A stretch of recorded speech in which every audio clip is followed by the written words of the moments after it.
میں اب دعوت خطاب دوں گا۔ آپ حضرات ان کی ذات سے بہت اچھی طرح واقف ہیں اور ہر سال حضرت تشریف لاتے ہیں ہمارے ہاں اور صاحب عرف کے متعلق گفتگو فرماتے ہیں۔ میں اب بلا تاخیر دعوت خطاب دوں گا حضرت علامہ قاری انصار الحق صدیقی صاحب دامت برکاتہ العالیہ کو تشریف لائیں اور اپنے علمی پیغام سے ہم سب کو مستفید فرمائیں۔ میں تمام حضرات سے گزارش کروں گا کہ وہ تشریف رکھیں اور ایک اور کتاب اسی طرح اس سے مستفید ہوں۔ حضرات محترم، حضرت علامہ قاری انصار الحق صدیقی دامت برکاتہ العالیہ، ان کے خطاب سے پہلے ایک زوردار نعرہ لگائیے، نعرہ تکبیر، نعرہ رسالت، نعرہ رسالت۔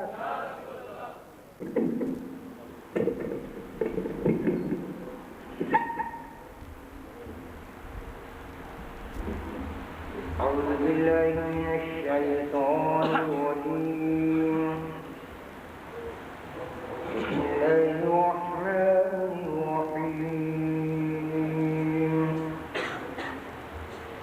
سبحانك لا علم لنا إلا ما علمتنا إنك أنت العليم الحكيم. الحمد لله نحمده ونستعينه ونستغفره ونؤمن به ونتوكل عليه ونعوذ بالله من شرور أنفسنا ومن سيئات أعمالنا. من يهده الله فلا مضل له ومن يضلله فلا هادي له. ونشهد أن لا إله إلا الله وحده لا شريك له. ونشهد أن سيدنا ونبينا ومولانا محمدا عبده ورسوله صلى الله تعالى عليه وعلى آله وصحبه أجمعين وبارك وسلم كثيرا كثيرا.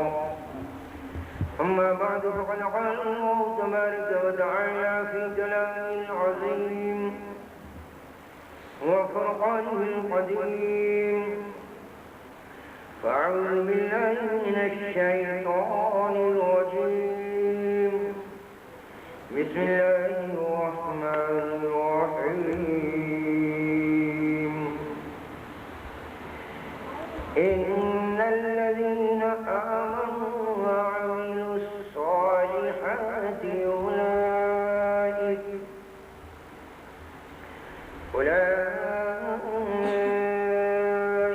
هم خير البرية. جزاؤهم عند ربهم جنات عدن تجري من تحتها الأنهار خالدين فيها أبدا. رضي الله عنهم ورضوا عنه ذلك لمن خشي ربه. آمنت بالله وصدق الله مولانا العظيم وبلغنا رسوله النبي الكريم ونحن على ذلك لمن الشاهدين والشاكرين والحمد لله رب العالمين. إن الله وملائكته يصلون على النبي يا أيها الذين آمنوا صلوا عليه وسلموا تسليما. اللهم صل على سيدنا ومولانا محمد معجل الجود والكرم وبارك وسلم صلى الله على النبي الأمي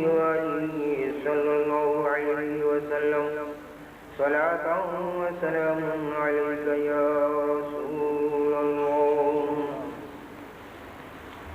حضرات، آج کی یہ تقریب 26 محرم الحرام سن 1414 ہجری اور 27ویں شب لگی تو یہاں پر جو منعقد ہو رہی ہے یہ 606 عرس ہے. حضرت سید مخدوم اشرف جہانگیر سمنانی رحمت اللہ تعالی علیہ ورضی اللہ تعالی عنہ، آپ کے وصال کو 606 سال آج پورے ہوئے. 606 ہوتے اس لیے کہ سن 806 ہجری میں 27 محرم الحرام کو آپ کا وصال ہوا. پورے 606 سال گزر گئے.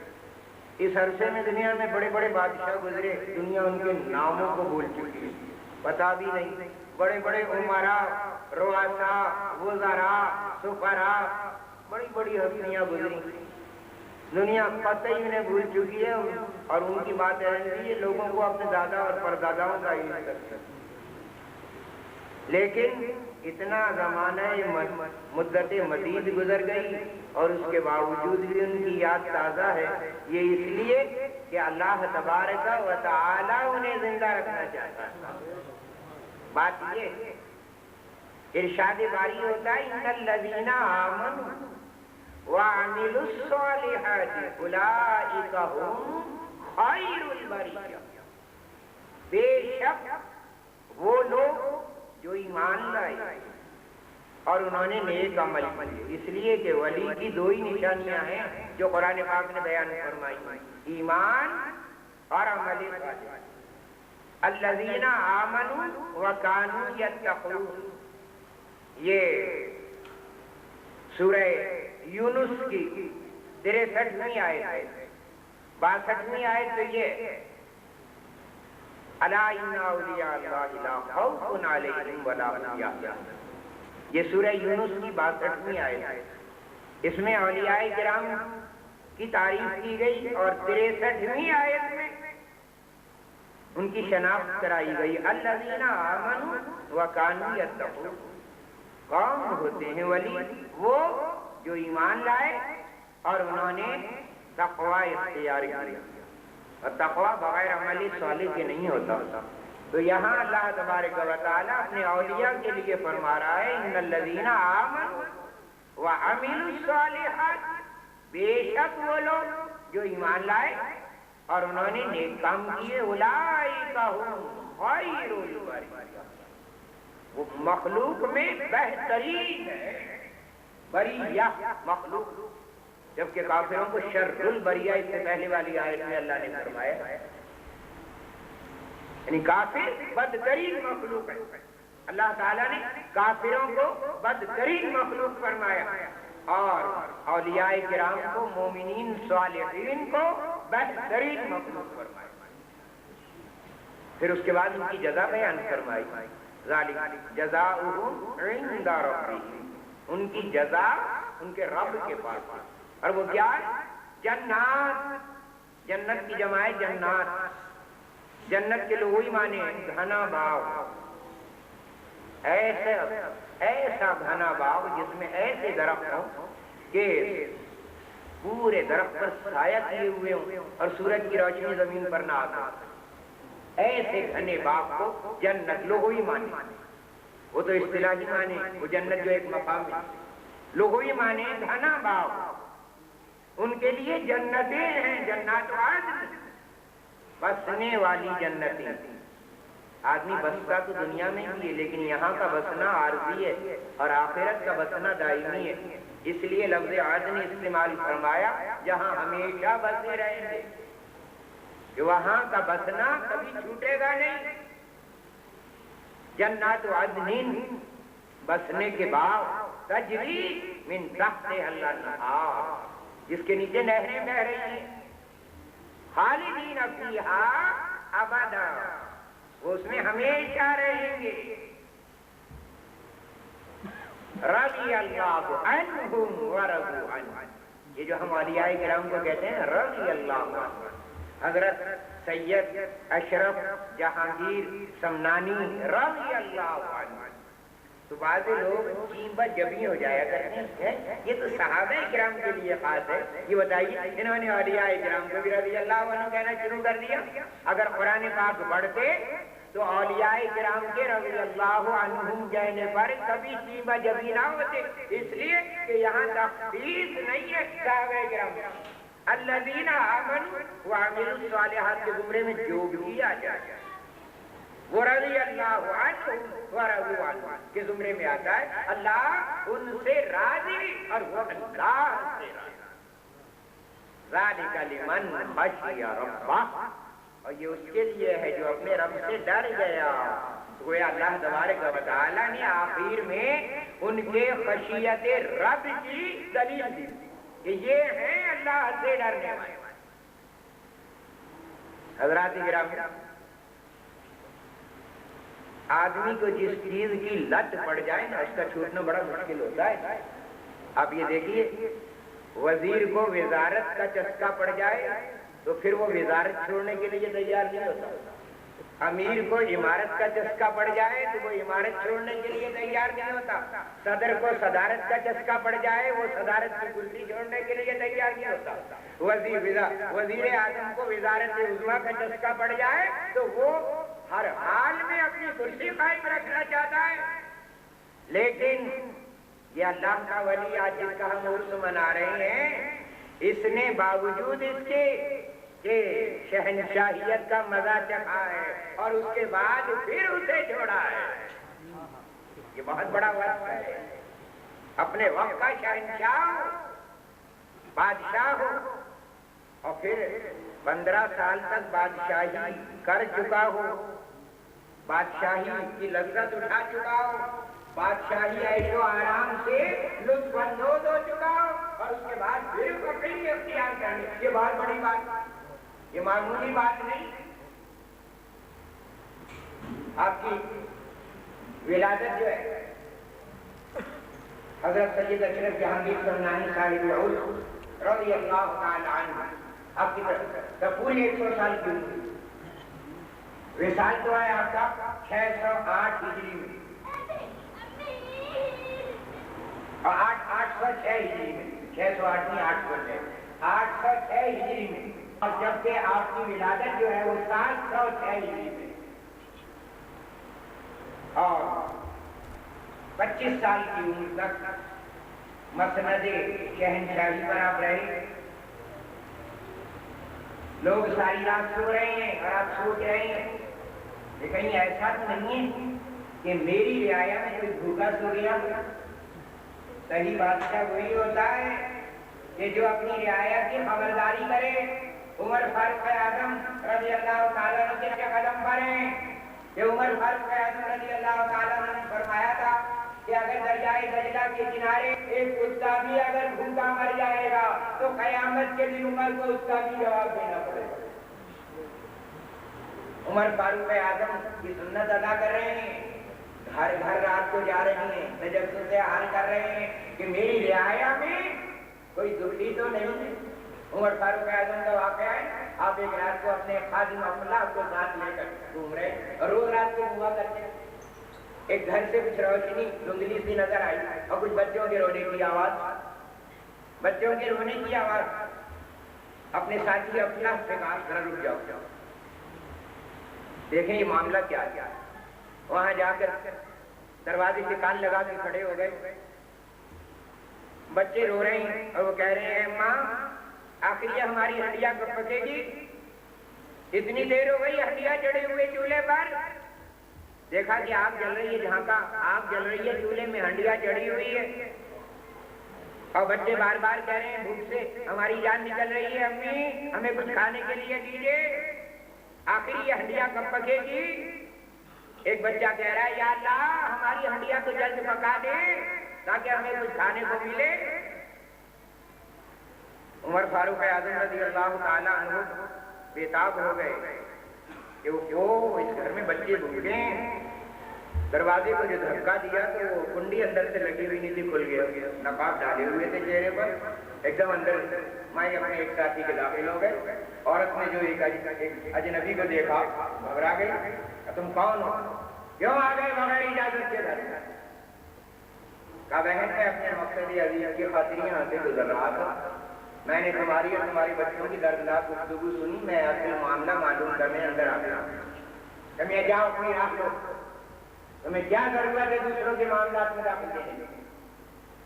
آپ نے نہایت لجاجت سے فرمایا بہن میرا یہاں آنا جانا، یہاں آنا خالی از مقصد نہ سمجھو، مجھے بتاؤ بات کیا ہے؟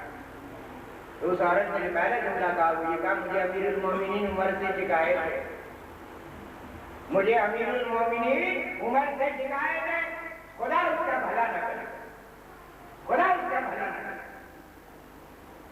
جب یہ سنا تو آپ نے کہا تم نے یہ بددعا کیوں دی؟ کہا میں ایک بیوہ عورت ہوں، آج صبح سے نہیں بلکہ کل شام سے میرے بچے بھوکے ہیں، میرے پاس کھانے کے لیے کچھ نہیں ہے، اور میں نے اس ہنڈیا کے اندر صرف پانی ڈال کر رات جلا رکھی ہے اور انہیں دلاسا دے رہی ہوں کہ پک رہا ہے پانی، لیکن میں جانتی ہوں کہ اس میں کھانا نہیں صرف پانی ہے، اور صبح تک اسی طرح دلاسا دیتی رہوں گی، یا تو سو جائیں گے یا صبح ہو جائے گی، پھر صبح جو اللہ کو منظور ہوگا ہوگا۔ عمر فاروق اعظم رضی اللہ تعالیٰ عنہ نے فرمایا بی بی اگر تم حاجت مند تھی تو تمہیں چاہیے تھا کہ تم عمر کے پاس جا کر اپنی حاجت بیان کرتے، اور پھر اگر عمر تمہاری حاجت روائی نہ کرتا تو وہ قصوروار تھا۔ عورت نے کہا واہ وہ امیر المومنین بن گیا، اب وہ امیر آیا کی خبر نہیں رکھتا، اگر آج اس نے میرے یتیم بچوں کی خبر نہ لی تو کل قیامت کے دن کملی والے آقا کے سامنے میں عمر کی شکایت کروں۔ اس عورت کو یہ پتا نہیں کہ یہ جن سے وہ یہ کہہ رہی ہے وہ عمر فاروق اعظم ہے۔ بہرحال عمر فاروق اعظم کی آنکھوں میں آنسو آ گئے، فوراً الٹے قدم باہر نکلے، تھوڑی دیر کے بعد پھر اس مکان میں داخل ہوئے تو اپنی پیٹھ پر آٹے کی ایک بوری رکھی ہوئی، ایک بوری لے کر گئے، اور خادم کے ہاتھوں میں کوئی ایک پوٹلیا تھی جس میں کچھ دانے وغیرہ دالیں وغیرہ اور کچھ گھی نمک مرچ وغیرہ یہ چیزیں، آپ نے بوری اپنے کندھے سے اتار کے گھر میں رکھی، اور اس کے بعد بوری کا منہ چاک کیا، آٹا نکالا اور گوندا اپنے ہاتھوں سے، دال کو ہنڈیا میں ڈالا اور وہ دال ابالی۔ تو افلاح کا کہنا ہے کہ میں نے روٹی پکاتے ہوئے کھانا پکاتے ہوئے امیر المومنین کی داڑھی سے دھواں نکلتے ہوئے کھانا پکانے کے بعد اور پھر ان کے بچوں کو بلایا، اپنے ہاتھ سے کھانا کھلایا، اور جب وہ کھا کر سیر ہو گئے تو اس کے بعد جو ایک لطیفے سنا کر ان کا دل خوش کیا اور کہا جن آنکھوں سے میں نے انہیں روتے ہوئے دیکھا ہے انہیں آنکھوں سے ہنستے ہوئے دیکھنا چاہتا ہوں۔ اس عورت نے جب یہ حسن سلوک دیکھا تو بہت متاثر ہوئی اور کہنے لگی کہ اللہ کے بندے تو نے تو ہمیں نحال کر دیا۔ تو کہا اچھا تم واقعی مجھ سے خوش ہو؟ انہوں نے کہا واقعی میں تم سے خوش ہوں۔ افلاح نے جس وقت آپ نے بوری نیچے رکھی تھی کپڑے جھاڑے اور یہ کہا الحمدللہ بوری میں خود اٹھا کے لایا، تو افلاح نے یہ کہا تھا کہ حضرت میں نے تو پیشکش کی تھی کہ میں بوری میں اٹھا لیتا ہوں لیکن آپ نے میری پیشکش کو قبول نہ کیا، تو فرمایا کہ اے افلاح کیا قیامت کے دن میں میرا بوجھ خود اٹھا لو؟ حضرت سید اشرف جہانگیر سمنانی رحمۃ اللہ تعالیٰ علیہ رات کو سوچ رہے ہیں، لوگ آپ کا ہاتھ بٹانا چاہتے ہیں، فرماتے ہیں کہ یہ بوجھ مجھے کو اٹھانا ہے، تم میرا ہاتھ بٹانا چاہتے ہو لیکن اللہ کے جواب مجھے دینا ہو۔ یہ سید اشرف جہانگیر سمنانی رحمۃ اللہ علیہ اپنے مصاحبین سے فرماتے ہیں۔ عمر فاروق اعظم کے نقش قدم پر چل رہے ہیں، تو آپ جب عورت یہ کہتی کہ ہاں میں آپ سے خوش ہوں، تو جب تم مجھ سے خوش ہو تو میری خاطر میرا ایک کہنا مانو۔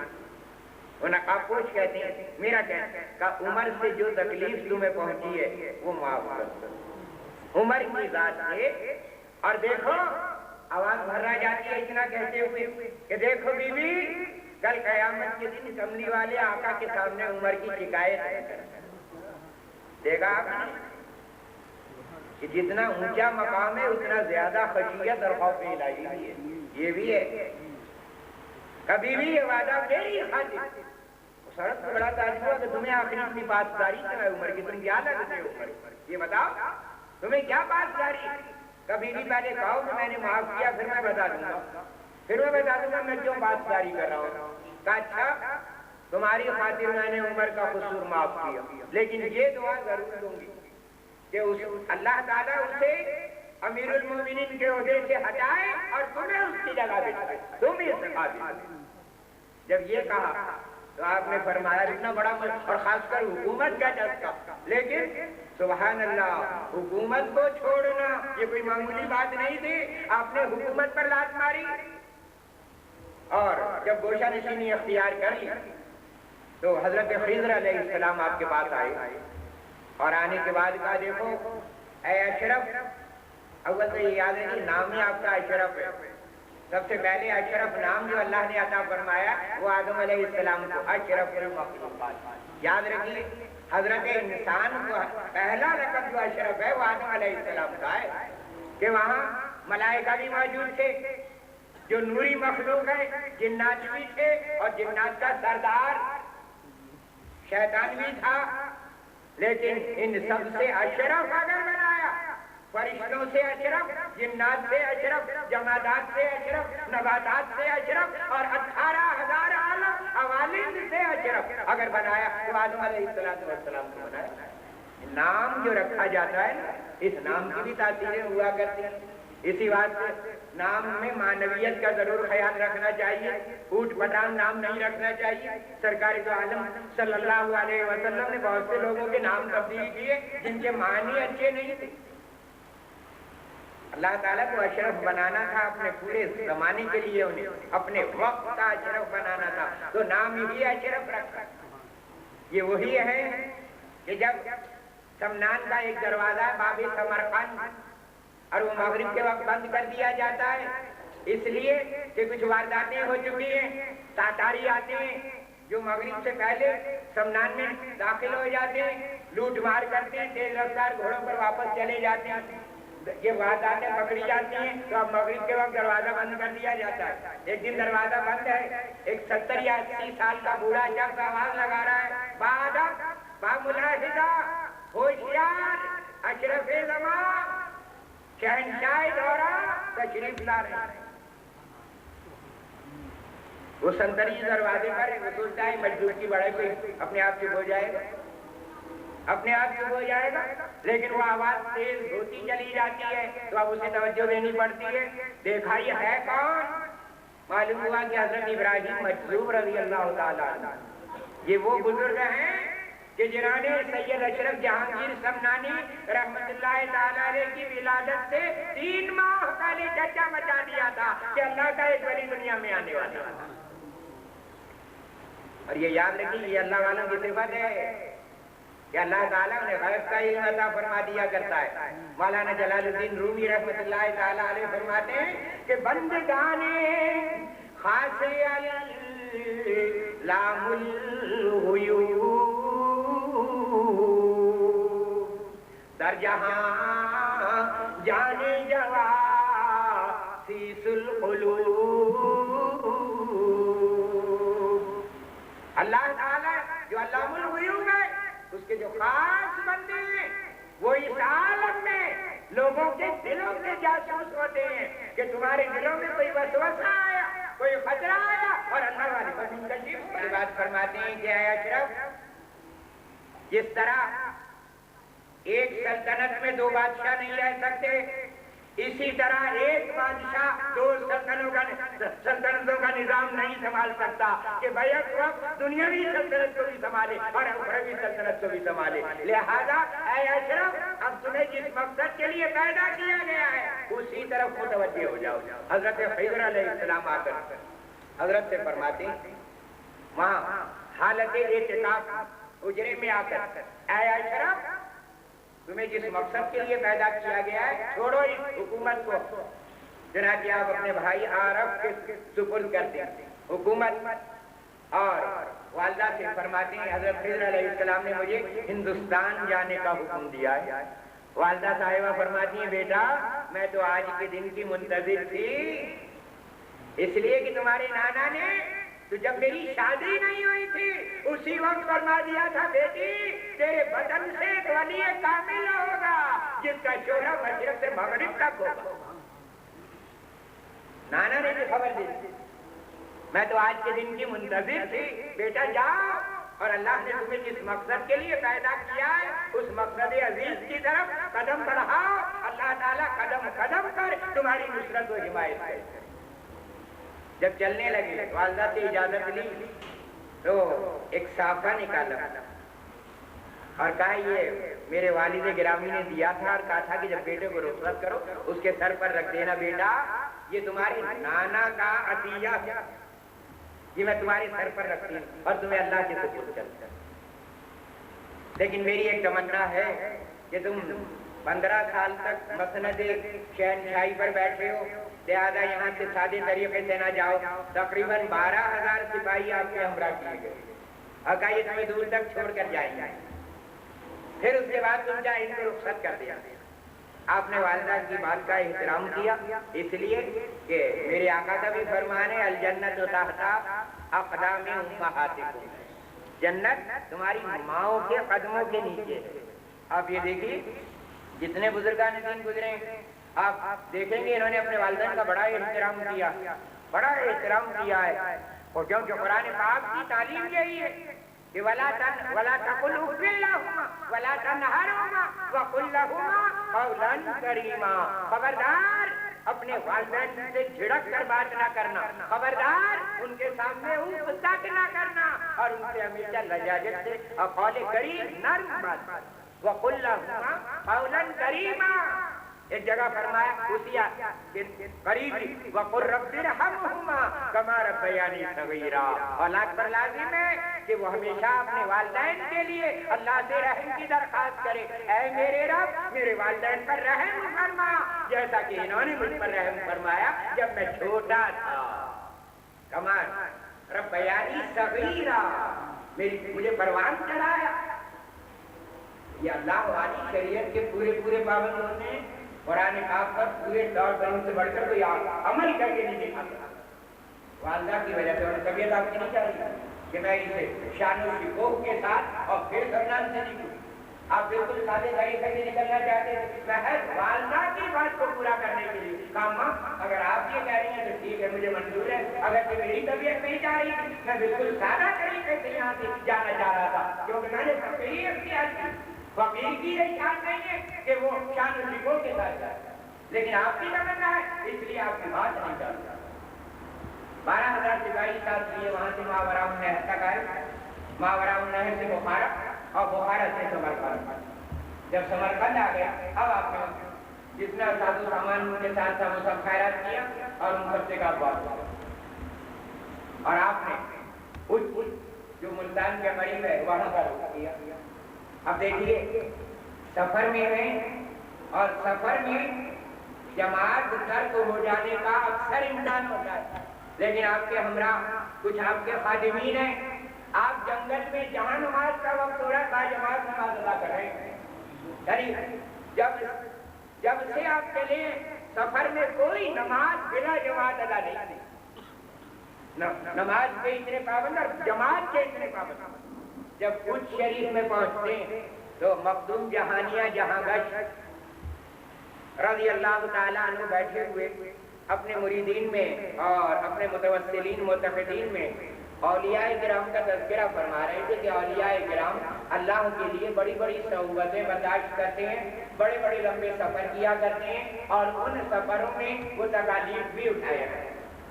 یہ تذکرہ ہو رہا تھا. مخدوم جہانیہ جہاں گش رحمت اللہ تعالیٰ نے لہجے میں کہ ایک دم بیان کرتے کرتے خاموشی تاری خاموش. لوگوں کو تعلیم کہ حضرت وعد و نصیحت فرما رہے تھے, تذکرہ فرما رہے تھے, ایک دم خاموشی کی کیا معنی؟ خاموشی کی بات فرمایا ہوئے یار نہیں آئے, ہوئے یار نہیں آئے, ہوئے یار نہیں آئے. 3 دفعہ فرمایا. یار کی بو آ رہی فوراً اٹھ کھڑے ہوئے نکل کر خانقاہ سے باہر آئے. بات یہ تھی کہ اللہ والوں میں اللہ تعالیٰ نے ایک خاص خوشبو رکھی ہے کہ وہ اللہ والے ہی اس خوشبو کو پا لیا کرتے. ارے ولی کہتے ولی رہا ولی نہیں جانا تھا, ولی کو ولی ہی پہچانتا ہے. خوشبو پا لی گئی. غور کیجئے کنعان سے کرتا چلا یوسف علیہ السلام اور وہ مصر سے، اور کنعان میں حضرت یعقوب علیہ السلام. قرآن کا گواہ ہے تقریباً 1000 میل کا فاصلہ ہے مصر میں اور کنعان میں. ادھر سے تو وہاں سے کرتا چلا اور یہاں یعقوب علیہ السلام فرما رہے انی لأجد ریح یوسف لولا ان تفندون. بے شک مجھے یوسف کی خوشبو آ رہی ہے. اے میرے پوتا پوتیوں، کہیں تم یہ نہ کہو کہ بڈھا دیا گیا ہے، ایسی باتیں کر رہا ہے. دیکھا آپ نے 1000 میل دور سے کرتا چلا، یہاں خوشبو آ گئی. یہ اللہ والوں کی شان ہے. بیٹھے ہوئے خانقاہ میں اور حضرت اشرف جہانگیر سمنانی رحمۃ اللہ تعالیٰ علیہ اونچ کی طرف تشریف لا رہے ہیں. اللہ والے کو اللہ والے کی خوشبو آ جاتی ہے. اب حاضرین میں فرماتے ہوئے یار نہیں آئے، ہوئے یار نہیں آئے. کھڑے ہو جاتے ہیں، باہر نکلتے ہیں استقبال کے لیے. دیکھا تو ایک کمبل پوش اللہ کا ولی تشریف لا رہا. استقبال کیا، لا کر اپنے پاس بٹھایا اور فرمایا میرا بھائی علاء الدین پنڈوا میں آپ کا انتظار کر رہا ہے، آپ وہاں تشریف لے جائیں اور راستے میں کوئی رکاوٹ نہ پیدا ہو. یعنی یہ بھی معلوم ہے یہ ہے اللہ والے کی روشن ضمیری کہ اصل منزل ہے کہاں. اصل منزل ملتان میں نہیں ہے، پنڈوا میں. یہ بھی معلوم ہے کہ اس اللہ والے کی اصلی منزل میرے پاس نہیں ہے. جو ان کے بھائی عبدالحق نام ہے، علاء الدین ان کا لقب ہے، اصل نام ہے عبدالحق. علاء الدین اپنے وقت کے بہت بڑے ولی کامل اور قدرت الہی نے انہی کی معرفت تکمیل رکھی تھی. حضرت سید اشرف جہانگیر سمنانی رحمۃ اللہ تعالیٰ علیہ فرمایا کہ آپ وہاں میرے بھائی آپ کا انتظار کر رہے ہیں، وہاں پنڈوا میں بنگال میں، وہاں تشریف لے جائیں. 2-3 دن یہاں ٹھہرے. اب اس کے بعد وہاں گئے. جب وہاں گئے ہوئے ہیں تو وہاں ایک خاص تخت روا نام تھا ان کا، اس پر تشریف فرماتے حضرت عبداللہ علاؤالدین رضی اللہ تعالیٰ عنہ. فرمانے وہاں بھی یہی ہوا کیا آپ کو پہلے سے پتہ لگ گیا کہ آنے والا میری طرف آ رہا ہے. شہر سے باہر نکلے. جیسا کہ کتاب محبوب یزدانی جس میں حضرت کے حالات ہیں اس میں لکھا ہے کہ 3 کوس دور تک آ گیا. شہر سے باہر نکل کر 3 کوس، 2 میل کا ایک کوس ہوتا ہے. تلاش میں کہ آنے والا آ رہا ہے استقبال کے لیے. 6 میل باہر آئے شہر سے. دیکھا پگڈنڈی پر ایک فقیر چلا آ رہا ہے، کندھے پر کمبل ڈالے ہوئے اور چہرہ اور بال مبارک جو ہیں وہ گرد میں آتے ہوئے. پکڑ کر اپنے ساتھ میں اور پھر ہاتھ میں ہاتھ لیا اور اپنے تخت رواں پر بٹھایا. باقی لوگ سواریوں پہ تھے، کوئی اونٹ پر تھا، کوئی گھوڑے پر تھا، سب ساتھ ساتھ چل رہے ہیں اور اپنی خانقاہ میں لے کر آئے. اور ظہر کے وقت لے کر آئے ہیں اور مغرب کے وقت ہاتھ میں ہاتھ لے کر بیعت کر لیا گیا. اس لیے کہ معلوم ہے کہ اصل مقصد آنے کا ہے ہی یہی کہ سلسلہ چشتیہ قادریہ میں داخل ہونا ہے. پتا ہے اللہ والے کو کہ اللہ تعالیٰ نے اپنے اس خاص بندے کو میرے پاس کیوں بھیجا ہے. اب پھر قاعدہ یہ ہے کہ جب ایندھن سوکھا ہوا ہو تو پھر ایک تیلی لگانے کی دیر ہوتی ہے تو لگ اٹھتا ہے. زمین قلب کی زمین تو صاف ہی. حضرت نظام الدین عالیہ رحمۃ اللہ علیہ کا واقعہ ہے. سلسلہ تو ایک ہی ہے نا، چشتی سلسلہ. کیا آپ کو سخت بخار چڑھا، سخت بخار، بحران کی کیفیت ہو گئی، مریدین گھبرا گئے. ایک جمنا کے کنارے ایک سادھو ہندو بیٹھا کرتا تھا. اس کے متعلق مشہور یہ تھا کہ چاہے کتنا بھی تیز بخار ہو، یہ بخار خدا کی آنکھوں میں آنکھیں ڈال کر بخار کھینچ لیتا ہے. میں نے کہا حضرت صاحب کی حالت دیکھی نہیں جاتی، بہت سخت بخار ہے. اب اس سادھو کو ہی بلا کر لے آئے. بلا کر کہا ہمارے حضرت صاحب کو بخار چڑھا ہوا ہے اور تجھ میں یہ کمال ہے بخار کھینچ لینے کا. ہمارے حضرت صاحب کا بخار چنانچہ وہ آیا، مجاہدہ کیا کرتا تھا مگر چونکہ ایمان نہیں تھا لہذا رکا ہوا، ترقیاں رکی ہوئی، اس لیے کہ ترقیوں کے دروازے جو کھلتے ہیں وہ لا الہ الا اللہ محمد رسول اللہ، خالی لا الہ الا اللہ میں نہیں ملتے، ورنہ یہ آریہ اور کچھ بہت سے ہندو پنڈت وغیرہ لا الہ الا اللہ کی ضربیں لگاتے ہیں، لیکن چونکہ محمد رسول اللہ نہیں ہے لہذا ایک منزل پر آ کر رک جاتے ہیں، آگے نہیں بڑھتے۔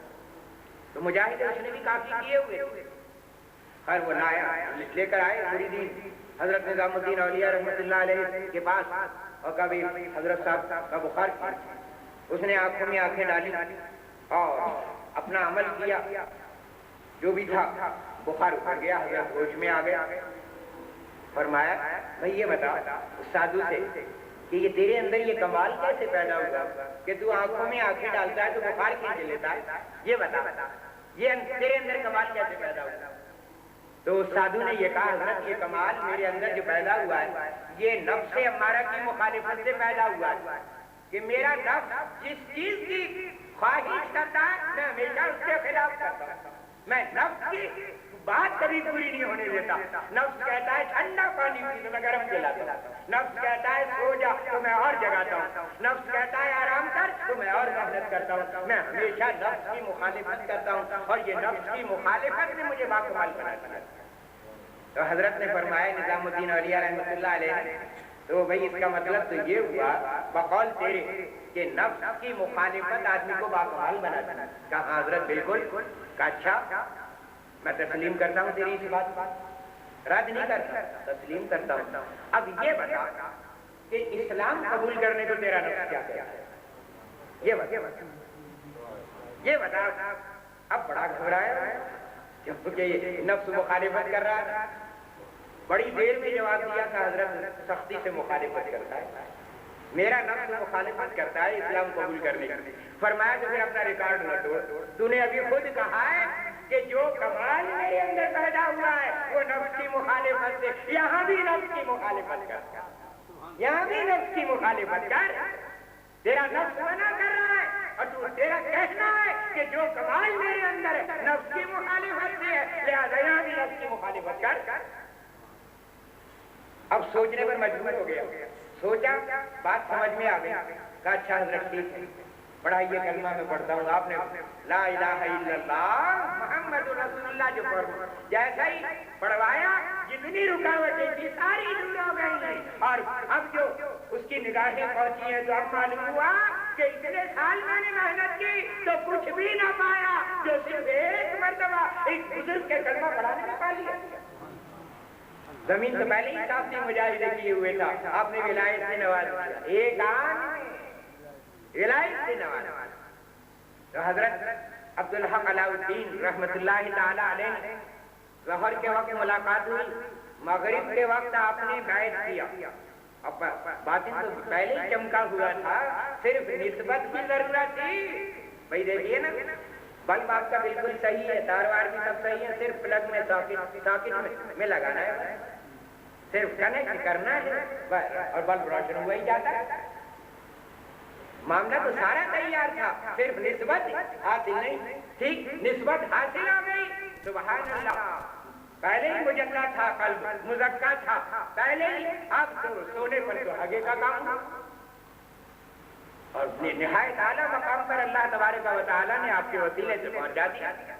12 سال آپ وہاں رہے، 12 سال تک مزید تعلیم و تربیت دی، اور ایک دن فرمایا قبل از وقت فرمایا آج رات کو ایک صدا آئی، اشرف ایک صدا آئی، اب تک آپ کے نام کے ساتھ جہانگیر کا لفظ نہیں تھا، اوحد الدین آپ کا اس میں گرامی، اوحد الدین سید اوحد الدین، اور اشرف یہ آپ کا لقب ہے کہ جو مجذوب نے پہلے ہی فرما دیا تھا آپ کے والد ماجد سے کہ جو لڑکا تمہارا پیدا ہوگا اس کا نام اشرف رکھنا، اوحد الدین اشرف جہانگیر ابھی آپ کے نام کے ساتھ۔ رات کو کچھ مجاہدہ تعلیم فرمایا، آج رات کو یہ محنت کرنی، اور دیکھنا ایک آواز سنائی دے گی، ذرا غور سے سننا، یہ بھی فرما دیا۔ چنانچہ ساری رات محنت کی، مجاہدہ کیا، نوافل وغیرہ جو اوراد بتائے تھے وہ کیے، صبح تشریف لائے، کہا اشرف کوئی آواز سنی؟ کوئی آواز سنی؟ کہا ہاں حضرت جہانگیر جہانگیر کی 3 دفعہ آواز آئی۔ فرمایا بس اسی کا میں منتظر تھا، اسی کا منتظر تھا، تمہیں بارگاہ الہی سے جہانگیر کا خطاب ملا ہے، اب تمہارا کام پورا ہو گیا۔ پورے جہان کا پکڑنے والا گیر گرفت ہے، مطلب یہ ہے کہ سارا جہان اب تیرے فیض سے مستفید ہوگا۔ جہانگیر کا اسی دن کا میں منتظر تھا، اشرف بس اب کچھوچے کی طرف چلے جاؤ، اب تمہارا مقام وہاں جاؤ، اور وہاں جانے کے بعد بندگان خدا کو دین اسلام کی تعلیم دو، دین اور اللہ تبارک و تعالیٰ کا دین لوگوں میں پھیلاؤ۔ اب وہاں سے آپ چلتے ہیں اور پورا نقشہ سمجھا دیا گیا تھا کہ ایک تالاب ہوگا، وہاں جاؤ۔ چنانچہ راستے میں بڑے بڑے مخالفین سے بھی واسطہ پڑا ہے، اور ایسے ایسے لوگ آئے کہ جنہوں نے آگے بڑے بے تکے سوالات کیے آپ سے، لیکن آپ نے ہر سوال کا صحیح جواب دیا۔ تقریباً 6-7 مقامات پر مخالفین آپ سے اس لیے آئے کہ مناظرہ کریں، لیکن آپ نے ایسے دندان چکن جواب دیے کہ وہ مناظرہ کرنے بھول گئے۔ اس لیے کہ جو ولی ہوتا ہے وہ ہمیں عالم ہوتا ہے، یاد رکھیے ہر عالم ولی نہیں ہوتا، ہر عالم ولی نہیں ہوتا، لیکن ہر ولی عالم ضرور ہوتا ہے۔ اللہ تبارک و تعالیٰ کسی جاہل کو ولی نہیں بنایا ہے۔ ہو سکتا ہے کہ اس نے کسی مدرسے میں نہ پڑھا ہو، تو علم لدنی اللہ تعالیٰ اللہ تبارک و تعالیٰ کا فرماتا ہے اپنے اولیاء کرام کو اگر امی بھی ہوگا تو عالم علم لدنی ہوگا، غائب سے اللہ تعالیٰ اسے علم مدیت فرمائے گا۔ اب جب وہاں آئے کچھوچے کے پاس تو وہاں کا جو راجہ تھا، لوگوں نے جا کر شکایت کر دی اور کہنے لگے کہ حضرت صاحب کچھ فسادی آ گیا، آپ کی ریاست میں فساد، اجودیہ ریاست کا نام، قسم آپ کی ریاست میں فساد مچانے کے لیے کچھ فسادی آ گیا۔ راجہ کو جب یہ خبر ملی کہ جب فسادی آ گیا تو راجہ خود دیکھنے کے لیے آیا، جو چہروں پر نگاہ پڑی ہے تو سبحان اللہ، اللہ والوں کا تو چہرہ ہی اللہ کی کتاب ہوتا ہے، پتہ لگ جاتا فسادی کا تو چہرہ ہی الگ ہوتا ہے، اللہ والوں کا چہرہ۔ اس نے جو دیکھا کہ متاثر ہوا، اور جو مخبر تھے ان سے کہا تم نے بالکل غلط خبر دی ہے، یہ چہرے یہ فسادیوں کے چہرے ہیں، ارے یہ تو سادھوؤں کے نیک منش لوگوں کے چہرے ہیں، تم نے غلط کہا کہ فسادی لوگ آ۔ اور حضرت کے پاس آئے اور آ کے کہنے لگا حضرت آپ میری ریاست میں جب تک جائے رہے اور کسی قسم کا آپ کو کوئی خوف اور خطر نہیں ہوگا، اور یہ ایک ٹیلا تھا سامنے، ٹیلا، فرمایا میں چاہتا ہوں آپ کی کچھ خدمت کریں، آپ اس ٹیلے پر چڑھ جائیں، یقیناً جب آدمی ٹیلے پر چڑھے گا تو بنسبت نیچے کے اس کی نگاہ دور تک جائے گی، تو آپ اس ٹیلے پر چڑھ جائیں اور اس ٹیلے پر چڑھ کر آپ چاروں طرف دیکھیں، جہاں جہاں تک آپ کی نگاہ جائے گی وہاں تک کی زمین میں آپ کو جاگیر میں دے دوں گا۔ راجہ نے کہا، تو آپ نے فرمایا راجہ جہاں تک میری نگاہ جائے گی وہاں تک تو جاگیر نہیں دے سکتا، جہاں تک میری نگاہ جائے گی وہاں تک تو جاگیر نہیں دے سکتا، تو اس بات پر قادر نہیں۔ کہنے حضرت میں وعدہ کرتا ہوں، چلیے چل۔ اب راجہ کو بھی ساتھ لے کے ٹیلے پر آئے، اور آنے کے بعد جو اسے دکھایا تو خانہ کعبہ سامنے نظر آ رہا تھا ایک طرف، اور ایک طرف گنبد خضرا نظر آ رہا تھا۔ اسے دکھا دیا اپنے تصرف باطنی سے کہ دیکھ لے میری نگاہ کہاں تک جا رہی ہے، اس ٹیلے پر کھڑے ہو کر خانہ کعبہ تک میری نگاہ جا رہی ہے اور گنبد خضرا تک میری نگاہ جا رہی ہے، اب بتا یہاں تک کی جاگیر تو مجھے دے سکتا ہے؟ وہ آپ کے قدموں پر گر گیا کہ حضرت صحیح آپ نے فرمایا۔ کچھ دن آپ وہاں رہے، پھر اس کے بعد آخر آپ کو آنا تھا کچھوچے مقدسہ میں آئے، وہاں جو آئے تو وہ تالاب میں وہاں ہندو تھے اور سپلی عمل کرنے والے، وہ کہنے لگے نہیں ہم تو آپ کو یہاں بسنے ہی نہیں دیں گے، باقاعدہ جھگڑا ہوا آپ کا، آپ کہنے لگے دیکھیں ہم اپنا داؤں کرتے ہیں، آپ یہاں آ کر تو دکھائیں۔ بہرحال اللہ تبارک و تعالیٰ نے حق میں ہمیشہ طاقت رکھی ہے باطل کو دبانے کی۔ قرآن پاک میں ارشاد ہوتا ہے وَقُلْ جَاءَ الْحَقُّ وَزَهَقَ الْبَاطِلُ، باطل ہمیشہ سر رجوع ہوتا ہے اور حق ہمیشہ غالب آتا ہے۔ آپ کے پاس حق تھا اور اس یوگی کے پاس جو تھا وہ باطل تھا، سفلک اور جادو کا عمل تھا اس کے پاس۔ آخر لڑائی ہوئی باقاعدہ اور نتیجہ یہ ہوا کہ وہ مغلوب ہوا، اور جب مغلوب ہوا تو پھر طائف بھی ہوا، مسلمان بھی ہوا، آپ کے ہاتھ پر بیعت بھی ہوا۔ پھر آپ نے وہاں پر اپنا آستانہ بنایا، آج تک وہ آستانہ موجود ہے، اور وہیں اللہ تبارک و تعالیٰ نے آپ کے لیے مدفن کی جگہ رکھی تھی۔ آپ کے وصال کا واقعہ بھی عجیب ہے۔ ایک تو یہ کہ وہ جو سادھو وہاں پر موجود تھے اور یوگی وغیرہ تسلی عمل کرنے والے، انہوں نے بڑا مرغوب کر رکھا تھا۔ لوگ آیا کرتے تھے اور وہ اپنے جادو کے کرتبوں سے کچھ ایک حد تک مطمئن کر دیا کرتے تھے۔ تو اب جب وہ مغلوب ہو گئے تو اب بھی کچھ لوگ سحر زدہ آ رہے ہیں۔ اب وہ تو لمبے لمبے کاوشیں کیا کرتے تھے، تب جا کر وہ بھی صرف ایک حد تک تھوڑا بہت مطمئن کیا کرتے تھے۔ انہوں نے یہ دیکھا کہ حضرت صاحب ایک دفعہ ایک اشارہ کر رہے ہیں، ذرا سا دم کر رہے ہیں، بڑے سے بڑا جن بھی اتر رہا ہے، بھوت بھی اتر رہا ہے، اور آنے والا کرب و بے چینی میں آ رہا ہے، لیکن تھوڑی سی دیر میں ہنستا ہوا کچھ ہو کر کچھ خرم واپس جا۔ جب آپ کے وصال کا وقت آیا، 26 تاریخ تھی، اب ظہر کی نماز آپ نے ادا فرمائی۔ ادا فرمانے کے بعد کچھ اوراد وغیرہ تھے، اس کے بعد فرمایا کہ سما کو طبیعت چاہے جائے، طبیعت سما کو چاہے، لہذا والوں کو بلایا جائے، اور شیخ سعدی رحمۃ اللہ علیہ کی ایک نعت شریف کی خود فرمائی کا قوالوں سے کہا جائے کہ شیخ سعدی رحمۃ اللہ علیہ کی یہ نعت شریف پڑھی۔ چنانچہ قوالوں نے وہی نعت شریف جو آپ نے فرمائش کی تھی، ایک شعر پر وجدانی کیفیت داری۔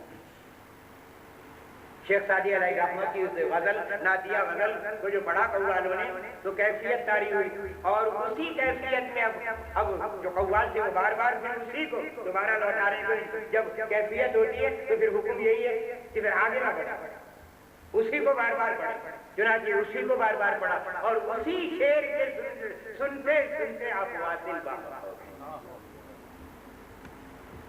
حالت سما میں آپ کا وصال ہوا، اسی شعر کے سنتے سنتے اسی کی بار بار تکرار ہوئی، اور اسی میں آپ واصل باہر ہو گئے۔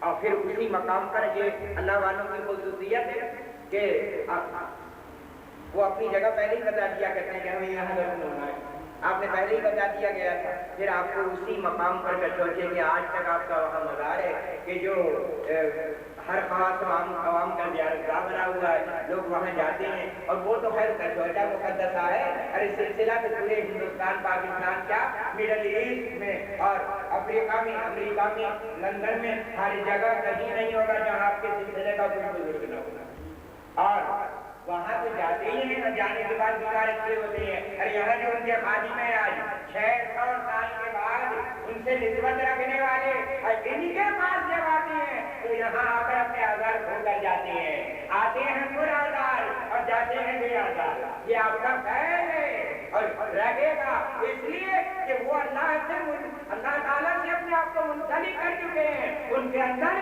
ان سے خدائی صفات کا ظہور ہو رہا ہے۔ اللہ تعالیٰ شافی الامراض ہے، تو یہ اللہ والے بھی جب ان کے پاس مریض آتے ہیں اپنے امراض ہو کر جایا کرتے ہیں، آتے ہیں بیمار جاتے ہیں صحت مند۔ اللہ تبارک و تعالی ہمیں ان کے دامن کرم سے مرتے دم تک وابستہ رکھے، اور ان کے فیوض و برکات سے زیادہ زیادہ متمتع ہونے کی توفیق عطا فرمائے۔ وآخر دعوانا ان الحمد للہ۔